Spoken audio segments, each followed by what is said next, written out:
Research Station Keyleth hung in perfect orbit between binary stars, its position calculated to maintain stable electromagnetic fields for the sensitive experiments conducted within its laboratories. Dr. Adrian Webb had spent 3 months learning to appreciate the view, twin stars casting doubled shadows, creating light patterns that shifted throughout the station's day-night cycle in ways Earth's single sun never could. Right now, staring at readouts that made no sense, he would have traded the entire spectacular view for normal, boring, single-star stability. Adrian, are you seeing this? Doctor. Seraph Veltora's voice carried from the integration chamber, concern bleeding through her usually composed tone. I'm seeing numbers that shouldn't be possible. He pulled up secondary monitors, hoping they'd contradict the primary readings. They didn't. Environmental M field is climbing. We're at 115% of baseline and rising. The core is responding to external input. That's not supposed to happen until we activate environmental draw protocols. Adrian's fingers moved across the control interface, pulling up system diagnostics while his mind raced through design specifications they'd spent 6 months perfecting. The biointegrated energy core, embedded in Seraph's chest, was meant to amplify luminary natural energy manipulation while providing stable power output.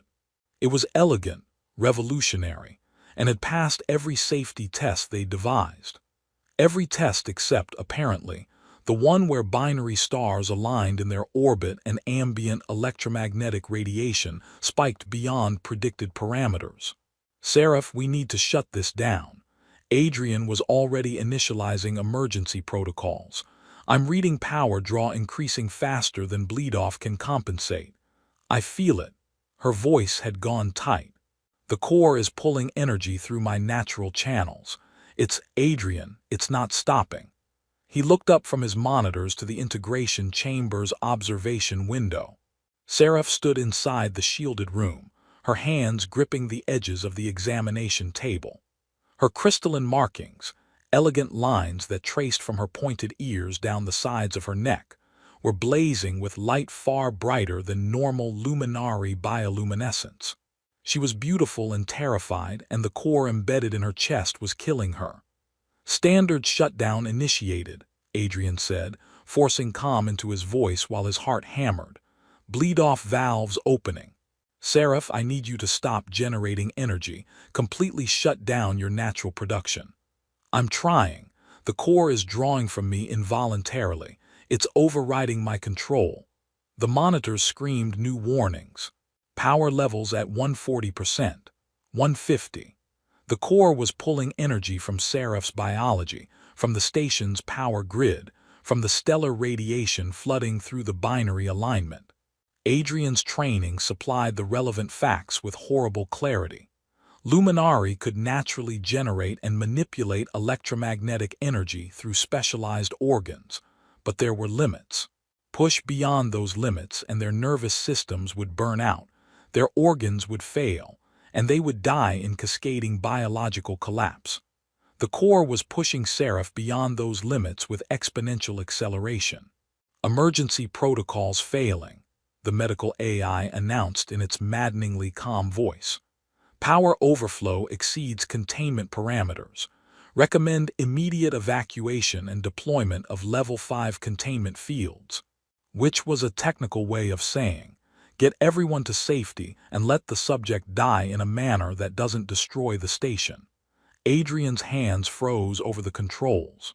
He looked at Seraph through the observation window, at the woman who'd spent 6 months teaching him luminary energy theory, who'd learned to tolerate terrible human coffee because it made him smile, who'd volunteered for this experiment because she believed in their research and trusted him to keep her safe. Adrian, her voice broke, please, hurry, I can't wait any longer. Not a request for rescue, a warning. She couldn't maintain control much longer before the overload consumed her completely. Every logical calculation said this situation was unrecoverable. Standard protocols had failed. Emergency containment was the only rational response. Seraph understood this. He could see it in her eyes, the resignation of a scientist who recognized when an experiment had failed catastrophically. Adrian grabbed his neural stabilizer from its charging dock. The device was meant for low-level interface with alien technology, reading data, sending basic commands, nothing more. Using it to channel a catastrophically overloading energy core was suicidal stupidity. He was doing it anyway. "Station," he commanded, already moving toward the integration chamber door. "Override containment lockdown. Authorization Web 7 Gamma. Override not recommended. Subject experiencing critical. I don't care about recommendations. Open the door." The door dilated. Adrian stepped through into an atmosphere that felt like standing too close to a lightning strike.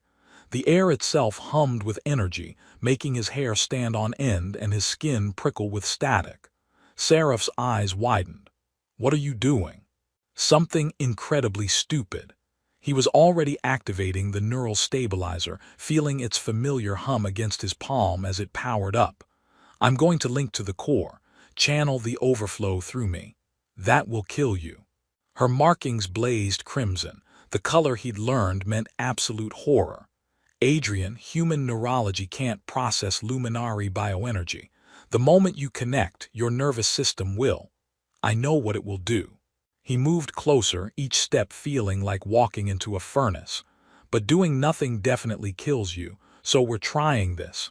You've known me 6 months, that's not worth dying for." Adrian stopped directly in front of her, close enough that he could feel the heat radiating from her body, could see the desperate hope fighting with terror in her eyes. "Seraph, you saved my life when that containment seal failed, and I was too slow to react. You spent 3 weeks teaching me luminary cultural protocols, so I wouldn't accidentally insult anyone at the integration ceremony. You learned to drink coffee even though it tastes like battery acid to your species." He positioned the stabilizer against her chest, where the core was embedded, feeling energy arc against his palm even through the device's insulation. 6 months or 6 years doesn't matter. You're my friend, and I'm not watching you die because I was too scared to try. Seraph's hand covered his, her touch searingly hot. "If you do this, there's no guarantee we'll survive. Better than the guarantee we have right now." Adrian met her eyes. "Trust me. One more time." She held his gaze for 3 heartbeats, then her markings pulsed once with brilliant gold light and she nodded. Adrian forced the neural stabilizer active, establishing connection between his human nervous system and the overloading luminary energy core embedded in Seraph's chest. For one crystalline moment, everything was perfectly calm. Then the energy hit him, and Adrian learned exactly what it felt like to touch the surface of a star. Pain was too simple a word for what happened when the connection established. Adrian's entire nervous system ignited. Every synapse fired simultaneously in a cascade that should have instantly rendered him unconscious or dead. His vision went white, not from blindness, but from overwhelming input his brain couldn't process. His muscles seized, locked rigid by electrical signals that made no biological sense. He was distantly aware of screaming, his voice, Seraph's voice, both blending into a single sound of shared agony. The energy didn't flow through him. It detonated, crashed through neural pathways never designed to conduct luminary bioenergy, overwhelmed every natural buffer and protective mechanism his body possessed. His heart rate spiked to dangerous levels. His core temperature climbed. Somewhere beyond the whiteout of pain, medical monitors were screaming warnings neither of them could hear. Adrian held on through sheer stubborn refusal to let go. Consciousness was the only thing keeping the connection stable, and the moment he passed out, Seraph died. That simple equation cut through the pain, creating a single point of focus. Don't let go. The core's overflow channeled through the neural link, through his body, dissipating into where? Adrian didn't know, didn't care. His entire existence had narrowed to maintaining the connection despite every instinct screaming to break it, to flee, to make the pain stop. Then Seraph's hands were on his face, her touch burning hot but somehow anchoring him back into something resembling consciousness. Her voice cut through the chaos. "Adrian, let me control the flow." She was using her natural ability to manipulate electromagnetic fields, focusing it inward on the connection between them. The energy flow didn't stop, it stabilized. Still far too much, still killing him by degrees, but no longer instantaneous death. They found horrible equilibrium, the core overloading into Adrian's neural stabilizer, Seraph desperately regulating how much energy pushed through his system, both of them existing in that narrow space between catastrophic failure and complete shutdown. Minutes passed like geological ages. Adrian's thoughts fragmented, consciousness narrowing to pure survival instinct. Through the stabilizer, through the connection, through whatever horrible bridge they'd created between their nervous systems, he became aware of Seraph's emotions. Not metaphorically, literally. He could feel her terror at watching him die, her determination to control the energy flow precisely enough to keep him conscious, her desperate hope that the stellar alignment would end before his body gave out. And underneath everything else, something unexpected: gratitude. Overwhelming, profound gratitude that someone had chosen to save her without calculating cost or probability. Adrian tried to respond, to tell her it was worth it, that he'd make the same choice again. His voice wouldn't work. His body had moved beyond voluntary control, operating on pure autonomic function. So instead, through the neural link they'd accidentally created, he pushed the emotion toward her. Determined, stubborn, absolutely certain he wouldn't let her die. He felt her response, surprise and something that might have been awed disbelief that a human she'd known less than a year would risk everything for her. The binary stars continued their alignment. The environmental electromagnetic field remained elevated, and Adrian Webb stood connected to a failing energy core, channeling lethal amounts of alien bioenergy through his human nervous system, sustained only by one luminary woman's desperate effort to keep him alive while he saved her. "Adrian, stay with me," Seraph's voice close and urgent. "I can feel you slipping. Focus on my voice." He tried. Consciousness was a thread he was losing grip on, attention scattering like light through broken glass. "Listen. I'm going to tell you about growing up on Lumina Prime, about learning to manipulate energy fields as a child." She was talking constantly now, her voice the only thing keeping him anchored. "We have these crystalline formations in the northern continent. When you channel energy through them correctly, they sing, actual harmonic resonance you can hear. I spent my entire childhood making lights dance and crystals sing." Adrian focused on her words, using them as lifeline. His vision had narrowed to a pinpoint. His heartbeat was erratic, stuttering between too fast and dangerously slow. Through the link, he felt Seraph's fear spike. She could feel him failing, could sense his consciousness trying to flee the unbearable situation his body was trapped in. "No." Her hands tightened on his face, forcing his unfocused eyes to meet hers. "You don't get to die saving me, Adrian Webb. You don't get to be heroic and stupid and make me live with that. You stay conscious. You stay here, that's an order." Orders he could follow. Adrian latched onto that command, using it to maintain the thread of awareness that kept the connection stable. More minutes, more energy. His body was past the point of pain now, having exhausted its ability to generate new distress signals. Everything just hurt in a constant, overwhelming way that had become the new baseline for existence. The readings on the medical monitors, visible through his fragmenting vision, showed power levels slowly, incrementally decreasing. The binary stars were drifting past peak alignment. The environmental electromagnetic field was dropping, but Adrian's vital signs were catastrophic: heart arrhythmia, dangerous core temperature, neural activity spiking in patterns that suggested approaching cascade failure. "Just a little longer," Seraph whispered, and through the link, Adrian felt her holding on to him with every bit of will she possessed. "We're almost through this." He wanted to believe her, wanted to think survival was possible. Consciousness slipped another degree, and maintaining the connection became the only thing he could hold in his fragmenting awareness. Somewhere beyond the pain and exhaustion, Adrian Webb understood he'd made a choice that was going to cost him everything. He didn't regret it. The stellar alignment passed. Environmental electromagnetic levels dropped below critical thresholds. And suddenly, Seraph could actually initiate emergency shutdown protocols, instead of just desperately maintaining damage control.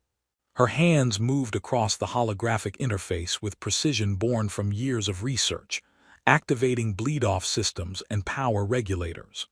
The core responded, its draw on external energy decreasing as environmental input normalized. But Adrian was dying. She could feel it through the neural link, through the connection that had saved her life and was now killing him. His nervous system was destabilizing, overwhelmed by bioenergy it had never evolved to process. His heartbeat was erratic, his consciousness fragmenting. Disconnecting abruptly would cause cardiac arrest or neural cascade failure. They needed to bleed off the channeled energy gradually while maintaining the link, which meant Adrian had to stay conscious through additional minutes of unbearable strain. Adrian, she kept her voice steady through force of will. We need to ramp down slowly, 20 minutes. Can you hold on that long? His response came not through words, he was beyond speech, but through the emotional resonance of the link. Exhausted determination, stubborn refusal to quit. Seraph coordinated with the medical AI, establishing a shutdown sequence that would decrease energy flow by 5% every minute. 20 agonizing minutes where every second felt like eternity. She talked to him constantly, her voice the only anchor he had left. I was terrified of the integration procedure. Did I tell you that? Absolutely terrified. But I trusted you completely because, in 6 months of working together, you never once treated me as exotic or foreign, just as a colleague whose biology happened to work differently. Through the link, she felt Adrian's attention focus slightly on her words, using them as lifeline against the overwhelming urge to surrender consciousness. When you grabbed the stabilizer and said you were going to link to the core, I felt your certainty. Through the connection, I experienced exactly what you were thinking. Her markings pulsed with colors she couldn't control, grief and gratitude and desperate hope all blending together. You didn't hesitate. You didn't calculate survival odds. You just decided I was worth saving. 5 minutes. 10. Adrian's vital signs were catastrophic, medical monitors painting pictures of systems pushed far beyond safe limits. The AI kept suggesting forced disconnection and emergency intervention. 15 minutes. Adrian's consciousness was a flickering thing now, sustained only by iron will and Seraph's constant stream of words. His body had long since exhausted its capacity to generate pain signals, leaving him in a state of overwhelming exhaustion that made death seem preferable to continuing. But he didn't break the connection. At 18 minutes, something unexpected happened. The energy flow didn't just decrease, it stabilized into a steady rhythm. The neural link, stressed beyond all design parameters, had somehow adapted. The chaotic cascade of energy found pattern, establishing resonance between Adrian's human neurology and Seraph's luminary bioenergy. Seraph's scientific training recognized the readings even through exhaustion and fear. They weren't just connected anymore, they were synchronized. Adrian, the link is stabilizing, your body is adapting. She couldn't keep the wonder from her voice. This shouldn't be possible, but you're actually processing the bioenergy now instead of just conducting it. His vital signs began improving. Not dramatically, he was still in critical condition, but the trend had reversed. His heartbeat found more regular rhythm. His neural activity showed organization instead of chaos. Through the link, Seraph felt his consciousness sharpen slightly, awareness returning by degrees as the immediate threat of death receded. At 22 minutes, they completed the shutdown sequence. The core powered down to safe levels, no longer drawing external energy, no longer threatening to overload. The neural link remained active but channeled only minimal energy flow, sustainable, stable, no longer lethal. Adrian slumped against her, his legs giving out as his body finally acknowledged that survival was possible. Seraph caught him, her arms wrapping around his shoulders, supporting his weight as he leaned heavily against her. For several long moments, they just breathed together while alarms wailed and the medical AI demanded immediate intervention. "You're alive," Adrian mumbled against her shoulder, his voice barely audible. "We're both alive. Somehow." Sarah felt tears tracking down her face, crystalline droplets that refracted light in rainbow patterns. "You insane, selfless human. You nearly died." "Worth it." The door burst open. Medical teams rushed in, scanners already active, emergency equipment deployed. They tried to separate Adrian and Seraph for individual treatment, but discovered immediately that any attempt to physically distance them triggered destabilization in the neural link. "We can't separate them," the lead physician announced, already revising treatment protocols. "The connection is too integrated. We treat them together or not at all." So they did. Adrian and Seraph were moved to a medical suite as a unit, monitors attached to both, treatments administered while they remained in physical contact. The neural link pulsed between them, stable now, but permanent, creating feedback loops neither of them fully understood yet. Through it all, Seraph held Adrian's hand, feeling his consciousness finally slip into exhausted unconsciousness he'd more than earned. Through the link, she experienced his last coherent thought before sleep claimed him, relief that she was alive. She sat beside his bed while medical staff worked, while alarms gradually silenced, while the binary stars outside the station windows continued their eternal dance. And she held his hand, this human who'd looked at an impossible situation and chosen to risk everything rather than watch her die, while the neural link they'd accidentally created pulsed between them. Proof that connection could transcend biology when someone cared enough to make it real. Adrian woke to soft lighting and the quiet hum of medical equipment, feeling like he'd been disassembled and reassembled by someone who'd only roughly understood human anatomy. Every nerve ending ached with residual memory of bioenergy overload. His thoughts moved slowly, processing through static, but he was alive, which seemed improbable enough to be worth celebrating once he had energy for celebration. "You're awake." Seraph's voice pulled his attention. She sat in a chair beside his bed, looking exhausted and worried and relieved all at once. Her crystalline markings pulsed with soft amber light, and Adrian realized with disorienting clarity that he knew that color meant concern mixed with relief, not because he'd learned it, but because he could feel it through the neural link still active between them. "We're still connected," he said, his voice rough. "Yes." Seraph leaned forward. The link stabilized into permanent resonance. The medical team tried to sever it, but she paused, markings shifting to uncertain blue. "It's integrated too deeply into both our neural structures. Removing it would cause significant damage to both of us." Adrian processed this slowly, his thoughts still moving through exhaustion. "So we're permanently connected." "Neurally and emotionally. I can feel your confusion right now, and your exhaustion, and your absolute refusal to regret what you did despite nearly dying. You're alive. Of course I don't regret it." He tried to sit up, and Seraph immediately helped, adjusting the bed and arranging pillows with practiced efficiency that suggested she'd been here a while. "How long was I unconscious?" 4 days. Her markings pulsed with colors that cycled between relief and residual fear. "Your nervous system needed extensive repair. The medical team has never treated a human who'd channeled that much luminary bioenergy. They were improvising. Did they succeed, or am I hallucinating this conversation?" "You're not hallucinating, though you did talk extensively about Earth-ocean creatures during the first 2 days. The medical staff found it educational." A small smile crossed her face. "Apparently dolphins are magnificent bastards, and you have strong opinions about octopi." Despite everything, Adrian laughed, which hurt but felt necessary. What happened with the core? Seraph's expression turned serious. Removed completely, and the project is suspended indefinitely.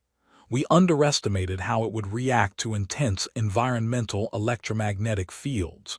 The oversight was, she stopped, her markings dimming with what Adrian could feel through the link was professional shame. Catastrophic. We both missed it. The models didn't predict that reaction. The models were incomplete. I should have run additional simulations before proceeding to biological integration. She met his eyes. Instead, my overconfidence nearly killed us both. Adrian reached for her hand before consciously deciding to, and felt through the link that she'd been waiting for the contact, needing the physical anchor as much as the emotional one. We're alive, we learned from this. That's how science works. That's how you see it, after nearly dying because of my mistake. Seraph, you controlled the energy flow precisely enough to keep me alive, when by all logic I should have died instantly. You saved my life while I was saving yours. He squeezed her hand gently. I'd call that a team effort with good results. Through the link, he felt her emotional response, gratitude mixed with disbelief that he could be so casual about nearly dying, mixed with something warmer that she was trying to suppress. There's something else you should know, she said quietly. Our connection, what we accidentally created, it's unprecedented. The Concordance Council wants detailed reports. Both human and Luminari governments are interested in the implications for cross-species cooperation. We've become proof of concept. Proof of what? That deep neural integration between humans and Luminari is possible. That our species can connect on levels previously thought impossible. Her markings shifted to uncertain violet. Adrian, we're going to be studied, interviewed, analyzed. Our connection will be documented, measured, potentially replicated. Are you prepared for that? He considered this while monitoring his own emotional response and simultaneously feeling Seraph's anxiety through the link. A disorienting double awareness. He was going to need considerable time to adjust to. Are you okay with this? He asked. Being permanently connected to me, you didn't choose this, neither of us did. Seraph was quiet for a long moment, her markings cycling through several colors as she processed the question. When you made the decision to link to the core, I felt your certainty through the connection. You didn't hesitate. You didn't calculate survival odds or consider personal cost. You just decided I was worth saving. She looked directly at him, her alien eyes holding his human ones. That level of selfless compassion isn't common in any species I've studied. So yes, Adrian, if I have to be permanently connected to someone, sharing neural space and emotional states for the rest of my life, I'm profoundly glad it's you. Through the link, Adrian felt the absolute sincerity behind her words, felt the depth of gratitude and growing affection that she was still trying to fully process herself. For what it's worth, he said, you're brilliant and stubborn and terrible at making coffee despite months of practice. If I have to share neural space with someone permanently, those are pretty good qualities. Her markings flushed warm gold. The color he was learning meant affection mixed with exasperation. Your standards are concerningly low. Or my judgment is exceptionally good. The following weeks were adjustment, learning to live with constant emotional feedback from another person, learning to shield certain thoughts while allowing others through, learning the boundaries of a connection neither had chosen, but both had decided to accept. The Concordance Council did indeed want reports. Scientists from a dozen species arrived to study the unprecedented human Luminari neural bridge. Adrian and Seraph gave interviews, submitted to medical scans, documented every aspect of their connection for research databases. They became minor celebrities in scientific circles, the human and Luminari who survived catastrophic energy overload and created permanent neural integration in the process. Some called it a miracle of cross-species cooperation. Others called it a cautionary tale about experimental risks. Adrian mostly called it Tuesday and tried to focus on actual work. Because despite the attention, despite the permanent connection that meant Seraph could feel his irritation during boring interviews, and he could feel her amusement at his terrible jokes, they still had research to conduct. The Biointegrated Energy Core project was redesigned from the ground up, new safety protocols, better environmental shielding, 17 additional emergency shutdown systems. Seraph threw herself into the work with focused intensity, determined that her oversight wouldn't be repeated. Adrian supported her through it, sometimes verbally, sometimes just through the steady emotional presence the link provided. When she worked late into station night cycles, overwhelmed by calculations and risk assessments, he'd bring terrible coffee and his calm certainty that they'd solve the problem systematically. 6 months after the incident, they were back in a laboratory, different room, better equipment, considerably more paranoid safety measures. Seraph was running power flow simulations when she made a joke about human coffee being more dangerous than experimental energy cores.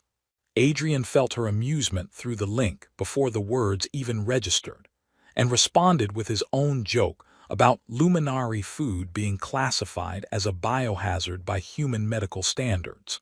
The ease between them had deepened. Friendship evolved into something more complex through constant awareness of each other's emotional states. It wasn't romance. Neither of them had interest in that direction. It was something the scientific community was still trying to categorize.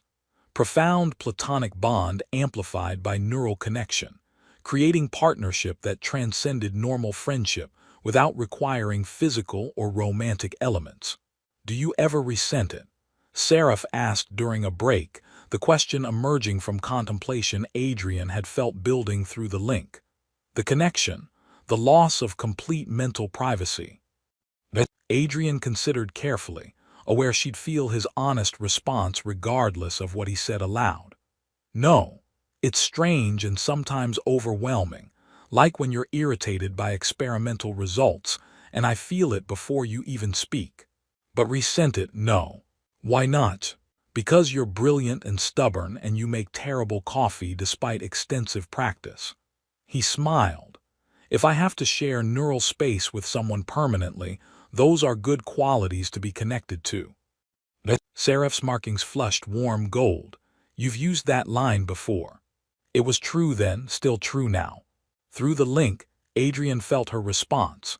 Affection and exasperation and deep contentment with their strange situation, all blending into emotional resonance that words couldn't quite capture. They returned to work, two scientists from different worlds, connected by an accident that should have killed them both but instead proved something profound. That when someone cares enough, connection can transcend biology. The story spread through both human and luminary space, refined through retelling, until it became almost mythological.